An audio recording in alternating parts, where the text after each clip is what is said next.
What's going on, guys? Welcome back to Keva'sWorld, and I just got a new phone, the brand new iPhone XR. I got it in blue. As you can see, this is actually my favorite shade of blue. It looks so amazing. I've had this phone for a week now, and I wanted to wait to review it just so I could really get to know the phone. I'm coming from the iPhone 6, so this is definitely a huge upgrade for me. But anyways, let's review the brand new iPhone XR.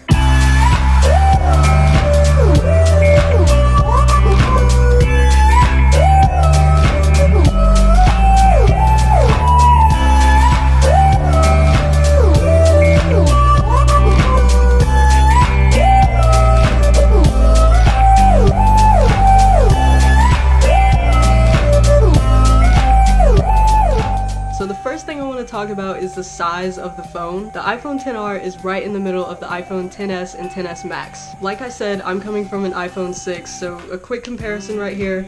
This is where I started and here's where I am right now. This is definitely a huge difference. And by the way, this isn't my iPhone 6, this is my brother's old cracked up iPhone 6. But just holding them in my hands right now, this already feels so much smaller. Coming from a person with small hands, I definitely see the iPhone XR as a two-handed phone. I'm able to use it with one hand, but it's pretty difficult for me. But overall, I definitely do enjoy the bigger screen. The next thing I want to talk about is the screen resolution, and a lot of people actually have a problem with the display. The reason being is because the resolution is actually a lot lower than the XS is, which makes sense because the XS is more expensive, but for me, I can't really tell a difference, and the only way it's really noticeable is if you look at the two phones side by side. The next thing is actually my favorite thing about this phone, and that's actually the battery life.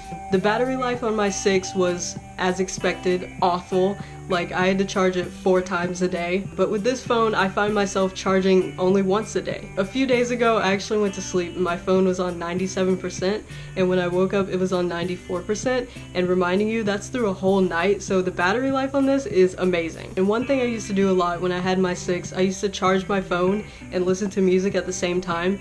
And of course, because there's no headphone jack, it's been gone for a while, you can't do that anymore. And I thought that was going to be a huge problem for me, but since the battery life is so amazing, I don't find myself in that situation. But the only way I could see you being put in that situation is if your phone was on a low percentage anyway, but otherwise you should be good. So the next thing I want to talk about is the camera, which is my second favorite thing. Before I got this phone, I was leaning towards the XS, and the reason is solely because of the camera. The XS has the dual camera lens, but the XR has a single camera lens. So pretty much what the dual camera lens is the top camera is the same camera that the XR has, and the second lens is like a telephoto lens, which is all about depth. Some of you probably don't know what I'm talking about, but just bear with me. One of my favorite features is the portrait mode, and that's where you can blur the background of your photos. On the XS, because of the dual camera lens, you can use portrait mode with people and objects, but because the XR has the single camera, you can only use it with people. And the reason you can do that is because of the telephoto lens on the XS, and the XR doesn't have that. And that was why I was leaning towards the XS, but the XR portrait mode is still great anyway. It's just kind of a bummer that you can't use it on objects, because I was really looking forward to using that with Tybee. It would have been amazing. And also because of the single camera lens, there is no optical zoom like there is on the XS and 10. But to me, the camera is still amazing. I think it looks super clear and for sure is a huge upgrade from what I was using before. And finally, do I think the XR is worth getting? This phone was for sure a lot to get used to. Like I said, coming from a 6, this is my first time having a phone with this design, like this tin design with a notch and like Face ID, no home button, no headphone jack. The only time I'd really use the 10 was like in Best Buy when I was fangirling, but I think because I had that experience, it was just easier for me to like use it when I actually got the phone, and I got used to it a lot quicker than I thought I was going to. And the things that I thought I wouldn't like the notch, aren't really that big of a deal to me anymore, and it's not really even noticeable. But finishing up, I think this phone is amazing, and if you're coming from an older phone like me, it's definitely worth the upgrade. The function is great, the Face ID is super fast, and I love it so much. I will say if you're coming from like an 8 or a 10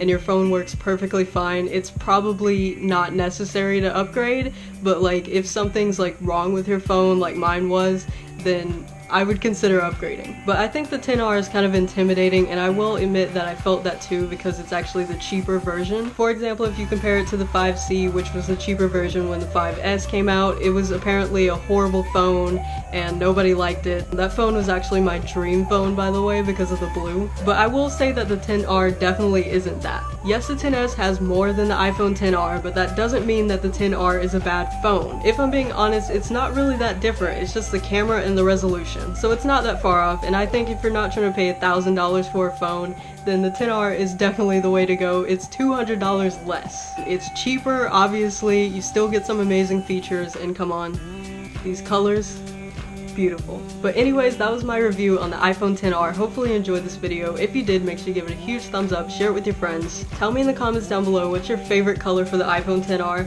Mine is obviously the blue. It's amazing. If I had to pick a color after the blue, it would probably be white and then maybe coral. But anyways, make sure you follow me on all my socials. There's a picture right here and they're also in the description down below. And check out the Keva'sWorld website and scan this QR code to get to it. It's also in the description. And definitely make sure you subscribe and hit the bell so you don't miss my videos. But anyways, I'll see you in the next one. Goodbye.